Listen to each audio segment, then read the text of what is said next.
आमतौर पर एक केले का पेड़ बहुत ज़्यादा उपयोगी होता है। उससे जो जो चीज़ें निकलती हैं हर चीज़ का उपयोग किया जा सकता है। सबसे पहली चीज़ केले हम खा लेते हैं।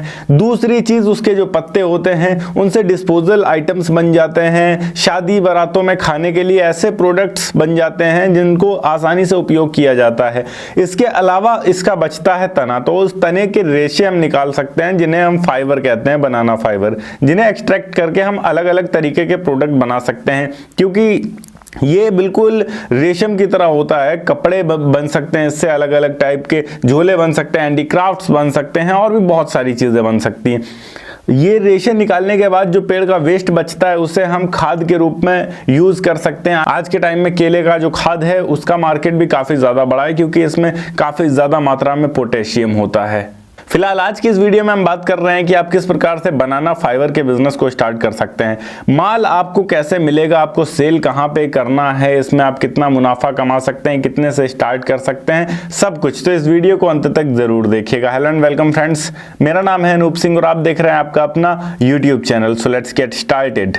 सबसे पहले हम बात करते हैं कि बनाना फाइबर के ही बिजनेस को क्यों शुरू करें, क्या अपॉर्चुनिटीज इसमें हमें देखने को मिलती हैं। तो यहाँ सबसे पहली चीज, बनाना फाइबर से बने जो प्रोडक्ट्स हैं उनकी डिमांड भारत और अंतर्राष्ट्रीय बाजार में बहुत ज़्यादा है। ये इको फ्रेंडली होती है और बायो डिग्रेडेबल होती है, जिससे जो प्लास्टिक का बेहतरीन विकल्प बनता है ये। इसके अलावा घरेलू और औद्योगिक स्तर पर भी इसका इस्तेमाल होता है, तो काफ़ी ज़्यादा डिमांड है, इस तरीके से हम समझ सकते हैं।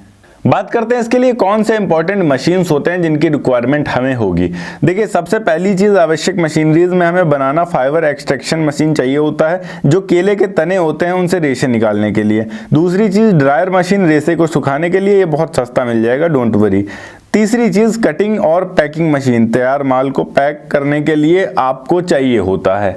ये तो हो गया मशीन कौन सी चाहिए। अब बनाना फाइबर बनाने के लिए हमें कौन से रॉ मटेरियल चाहिए और वो कहाँ से मिलेंगे इसकी बात करें तो यहाँ रॉ मटेरियल के तौर पर किसान और केले की खेती करने वाले लोगों से आपको डायरेक्ट कांटेक्ट करना है केले के तने लेने के लिए, उनसे मिल सकते हैं। दूसरा, एग्रीकल्चर मार्केट और लोकल सप्लायर से आप कॉन्टेक्ट कर सकते हैं, या फिर बड़े केला उत्पादक राज्य जैसे तमिलनाडु, महाराष्ट्र, केरल, आंध्र प्रदेश और कर्नाटक जैसे जगहों से भी आप संपर्क कर सकते हैं। अगर इन जगहों पर रहते हैं फिर तो आपको डायरेक्ट भी किसानों से मिल जाएंगे। ये तो हो गए हमारे रॉ मटेरियल कहाँ से आएंगे। अब हम बात करते हैं ज़रूरी लाइसेंस डॉक्यूमेंट्स कौन कौन से चाहिए होते हैं इस बिजनेस को शुरू करने के लिए। लाइसेंस के तौर पर यहाँ आपको सबसे पहले जीएसटी रजिस्ट्रेशन करना होगा अपने बिजनेस के लिए। जीएसटी रजिस्ट्रेशन बिजनेस के लिए, एमएसएमई रजिस्ट्रेशन सरकारी सब्सिडी लोन के लिए। इसके अलावा प्रदूषण नियंत्रण बोर्ड की अनुमति आपको लेनी होगी अगर आवश्यक है आपके एरिया में तो। इसके अलावा FSSAI, अगर आप फाइबर से जुड़े कोई खाद्य पदार्थ बनाना चाह रहे हैं तो उसके लिए इसकी जरूरत भी पड़ेगी। अब हम बात करते हैं बनाना फाइबर से बेसिकली कौन कौन से प्रोडक्ट्स बनते हैं कि इतनी डिमांड है इसकी मार्केट में। यहाँ सबसे पहले प्रोडक्ट की बात करें तो पहली रस्सी और जूट के बैग बनते हैं। दूसरी चीज़ जैसे चटाई हो गया, कारपेट हो गया, उनके जो बैग्स होते हैं वो भी आप बना सकते हैं। इसके अलावा पेपर और हैंडीक्राफ्ट प्रोडक्ट्स, हैंडमेड कपड़े और गारमेंट्स जैसी चीज़ें भी अब बन सकती हैं इससे। इसके अलावा घरेलू सजावट का सामान, ये कुछ बेसिक चीज़ें हैं जो काफ़ी आसानी से बनाई जा सकती हैं, जिनकी डिमांड भी अच्छी खासी रहती है मार्केट में। प्रोडक्ट होना चाहिए, सब बिकता है। हाँ, अब बड़ी समस्या ये आती है कि प्रोडक्ट हम बनाना भी शुरू कर दें तो इसे हम सेल कहाँ करेंगे। बहुत सारे विकल्प आपके पास आते हैं। सबसे पहले विकल्प की बात करें तो लोकल मार्केट और थोक विक्रेताओं से आप संपर्क करिए, उन्हें डायरेक्ट बेचिए। दूसरा ऑप्शन है आपके पास e commerce platform like Amazon, Flipkart या मीशो पर सेल कर सकते हैं। तीसरा, एक्सपोर्ट मार्केट कर सकते हैं, जैसे बांग्लादेश, श्रीलंका, नेपाल, यूरोप जैसी कंट्रीज़ में या अमेरिका जैसी कंट्रीज़ में एक्सपोर्ट करते हैं तो काफ़ी अच्छा पैसा मिल जाएगा इसका आपका अगर हैंडीक्राफ्ट हुआ। इसके अलावा hotel, restaurant, cafe, eco friendly products के लिए काफ़ी ज़्यादा डिमांड रहती है इनमें, तो वहाँ सेल कर सकते हैं। इसके अलावा सोशल मीडिया मार्केटिंग कर सकते हैं, इंस्टाग्राम, फेसबुक, यूट्यूब, जहाँ से लोग अट्रैक्ट होकर आपके पास आसानी से आ सकते हैं क्योंकि ये इको फ्रेंडली चीज़ है तो इसमें काफ़ी ज़्यादा लोग हाथों हाथ खरीदेंगे इन प्रोडक्ट्स को।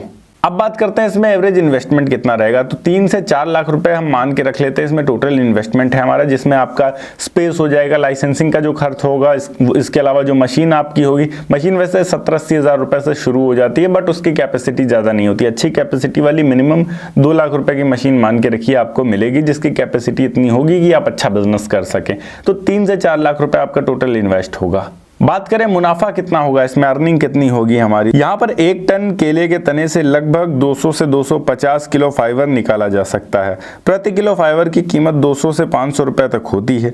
सही मार्केटिंग और बड़े ऑर्डर के साथ प्रति माह आप 50,000 से 2 लाख रुपए तक की कमाई भी कर सकते हैं। वो डिपेंड करता है कि आप कैसी मार्केटिंग करते हैं। कुछ ऐसी चीजें जिनको अगर आप फॉलो करते हैं तो आप अपने प्रॉफिट को और ज्यादा इनहेंस कर सकते हैं। फॉर एग्जाम्पल यहाँ अगर हम बात करें तो आप किसानों से सीधे केले के तने खरीद कर अपनी लागत को कम कर सकते हैं। दूसरा, मशीनरी जो होगी वो अच्छी क्वालिटी के लिए ताकि उत्पादन बेहतर हो सके। तीसरी चीज, एक्सपोर्ट मार्केट पर ध्यान दें क्योंकि विदेशों में इसकी काफी ज्यादा डिमांड है और वो अच्छी कीमत भी देने के लिए तैयार रहते हैं, तो अच्छा मुनाफा होगा आपको। इसके अलावा जो सरकारी स्कीम होती है उसका आपको लाभ उठाना है, सब्सिडी वगैरह, जिससे आपको अच्छा मुनाफा होगा। ओके गाइस, ये थी एक छोटी सी वीडियो कि किस तरीके से आप बनाना फाइबर के बिजनेस को स्टार्ट कर सकते हैं और अलग अलग प्रोडक्ट बनाकर सेल कर सकते हैं।